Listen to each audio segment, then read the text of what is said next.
Oh, Betni, you are up first. I'm sorry. I thought it was third. Betni Kalk from the Department of Journalism, Media and Computing at Creighton University.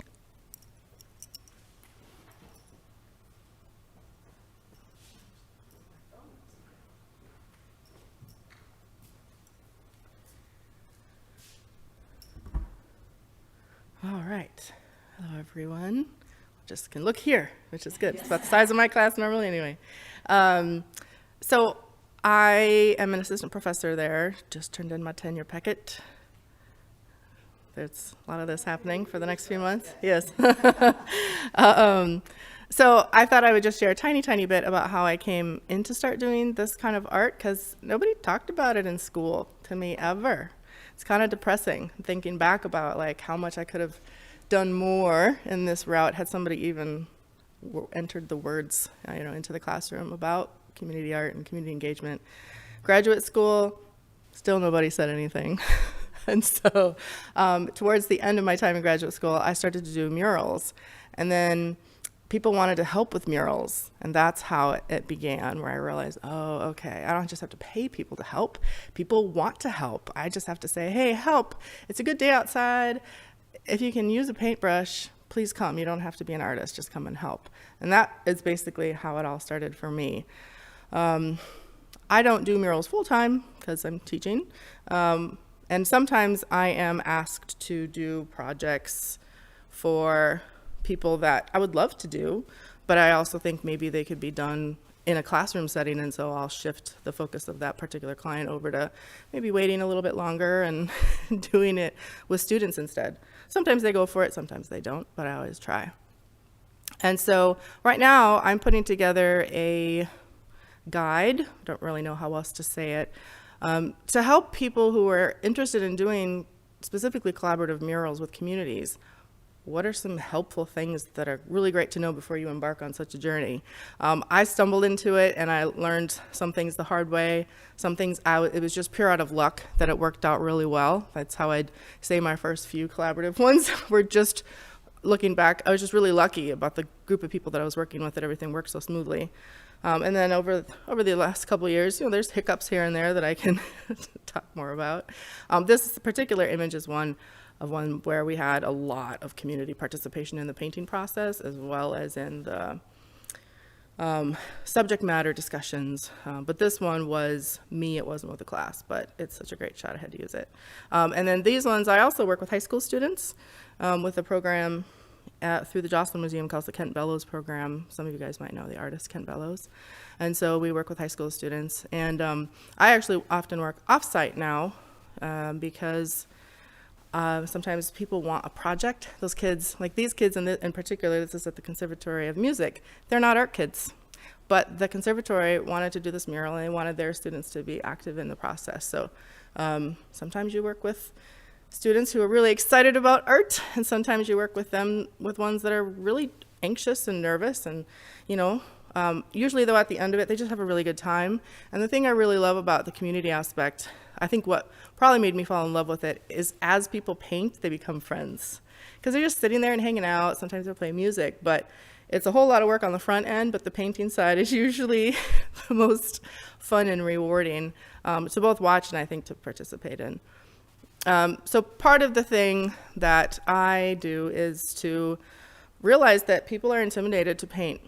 They think they really do have to have some special skill sets or know how to do tonal variations and quiet shadows, and they don't. Not if you design it with that in mind from the get-go. And I think as soon as you throw that part away, it really does open it up to who can be part of the process. And I just essentially think of them as giant coloring books. I've carefully designed them in a way that allows for just a lot of participation. So here's just some basic things that I've come across and how students can help. Sometimes they might not be doing all of the actual design work. Sometimes they're in on the very beginning process just to help the community figure out what they want to do, because that's a lot of work. Getting a bunch of people together in a room and help them figure out, like, what is our plan? Because plans take a long time to figure out. So sometimes they aren't actually doing the design. They're helping them get that to a point where another person or a different artist can actually come in and help out with that. So they might be doing presentations about artists, art styles, different things like that, just to help the community grasp all the different things that need to be thought about. Sometimes they do the actual design. I, in particular, teach in the design area, so we don't paint the murals. I make an agreement with some of my community partners that my students will do the design and I will paint it with the community. And that way it gets done, but we just don't have enough time in a semester. And in the Midwest, we don't have the weather usually to make that go from the start to the finish. These are students, this is a 3-credit course. They've got 5 other classes usually at our school that they're dealing with. So they might just do the design.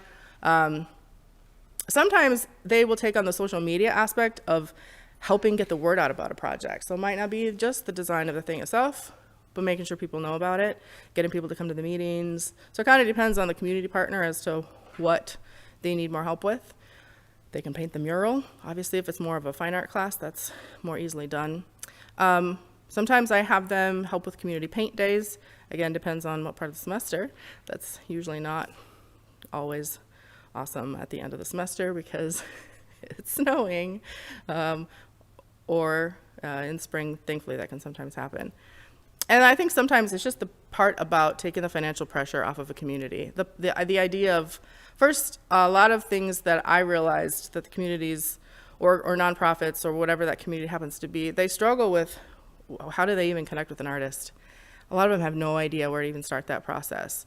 And usually the way I find that out is while I'm painting, I get a lot of people coming up and asking me for business cards and asking what the process is. Who do I contact? Do you have time? And I usually don't, but I try to point them in the directions. But all those experience led me to realize there really would be super helpful for a lot of people to have a guide that they can find. So here's some of the things that will be on this online version. Eventually, I'll probably point it towards the publisher and see what they think about it. But my emphasis is really the website to get people to be able to access it really easily. So I also like it because it ends up being a really good experience for students, even when technically it's not a good experience for students. Even if there's trouble and they have difficulties, at the end of it, they are grateful for the experience. We've had some projects that just don't work out well based on community participation or community partners that maybe took on too much. They didn't realize the scope of things. Things don't always work out smoothly, but I still think that those are really great experiences for students. The hardest ones have been the ones where the students have said, dang, I had no idea about this whole other place and this whole other world that I've just never been able to talk to any of those people. They're not from my neighborhood, etc. So I still think either way, good experience for the students. It's also, there's a lot of things that you can point out. Their teaching moments are everywhere when you're dealing with a real client. Just little things pop up constantly that you can voice to them, and I don't write them down or anything like that. They just happen along the way in addition to the things that are more scripted. I like it because, in particular, where I teach at Creighton, it's kind of a bubble in the middle of Omaha. Those kids don't leave campus much. The first 2 years, they live on campus, they're required to. And they don't really leave campus very much. And so there's all these neighborhoods around them that they're totally unaware of. So I like this to drag them from the bubble and make them learn about things that are just like even 5 blocks down the road that they've been told is like, don't go there, that's scary stuff down there. It's true. I've heard it from multiple students that they're told not to go out into those areas. So, but I force them to with these projects, and they usually appreciate that. I had no idea there was a coffee shop down here. That's really cool that I can go to. I didn't know there was an art center right here. So it's a lot about getting them into the community. And very occasionally, they might get a little bit of money from a project. It usually doesn't happen. But they generally will get some sort of recognition, and certainly interesting projects for their portfolio. Even if they're a design student, putting something in where they've engaged a whole wall and usually had to have worked on a team is a really interesting thing, I think, to put in there. And I think some of the things they learn specifically is learning to work with restrictions. I set up restrictions for all projects, but this was really helpful to them when it's not just from me. There's no rules to be bent. these are the things that must be abided by. They learn how to brainstorm collectively, which to me is one of the most interesting things that can happen, because at the end of a session, it's really hard to pinpoint where a specific idea usually comes from, and I think that's fantastic because nobody owns it then. It's just there and it explodes and it's for everybody. They also have to learn to be bold to make suggestions to the clients. That's scary. It's one thing to talk to me if they've known me for a few weeks, but to talk to a client, obviously it's a really important part of a job if you're going into that realm anyway, so it's good, really good practice. Whoops, sorry, that's my timer. To receive criticism is hard. For me, it's a little bit easier, but from a client, it's hard. Students generally take it really well, but I think it's important that they hear it because it's real life experience. And to understand that there's a lot of different ways to approach a project. You aren't the only one with the best idea. There's 6 other kids, students, who have fantastic ideas also, and just the range that you can go with it, I think is important for them to see. And the working on a team thing is good for them, despite the problems that will happen with it, inevitably. It is good for them because most of us have to work on teams when we're out of school. So the types of collaboration that I think make sense for school projects, or at least community school projects, all of them I say designed with a community. I don't want this stuff ever just given to a community. It has to be designed with them. So talk about the subject matter, multiple meetings. Talk about, and then you bring your sketches and you talk about those, and then you finalize these and you talk about those. And then finally, some might end up getting painted by the community, some are painted by artists and community, and some are just painted by the artists. But to me, this is really important that you know this from the get-go because it determines the type of design dramatically, because you need to know if a 5-year-old might be painting versus a 41-year-old professional muralist. That's a really big difference in skill sets. So the community needs to know that, and in some cases, they need to have a budget if they're going to go that route. So which community? That's giant. There's so many types of communities. There's no one community. Everyone has a different version of what that means when that word is said. But they can mean, generally I go outside the school just for more help for the students. But clubs or groups on campus, nonprofits around the area, schools, a lot of schools love murals, especially from my area. Daycares, done a few of those ones too. And then neighborhood associations are really great places for collaborations. But they generally tend to be bigger. And I would only do this with really advanced students who've maybe had some practice with this before. Generally, I say for student projects, small, small, small, especially if you've not done them with the community before, start very small. And I mean by that, like the community that you work with you can count the number of individuals on your hands, because the more voices, the harder it is for students to decide what to do. You get 100 different things thrown at you, and you just can't weigh out what's more important. It gets really difficult. So I would definitely say smaller is best for student groups.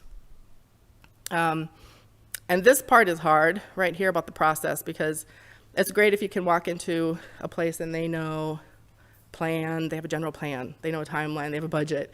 They don't usually have that, so that usually is on the professor to help them get there, and there's not a lot of resources out there, so that part can be a little bit tricky, which is why I came up with this website that I'm still working on. I'll still have a little bit of time. But some basic things that I think are important: aesthetic. What is this thing supposed to look like? So you need examples to show people who have never really thought about it. Color preferences. Where is the site? Is it printed and installed, or is it painted? Because those can be either. Subject matter decisions, timeline. So these are all the things that my community partners are told, we need to figure this out real fast if you want to work with a student group, because this can't just be randomly discussed. This has to be really figured out right away. These are just some more specifics about it. These are I'll put this online too, so this will be available. So basically, students can be super helpful, but they do need a lot of guidance, and it's extra work as the instructor to do it well, to make sure that it's a good experience for both the students and the community partners. It's a lot of work, so that's another reason for you to start real small. Little projects, small wall, and it'll work out a little bit better. I think my time is done. Thank you. Move way to the end. I have a lot of slides to No problem.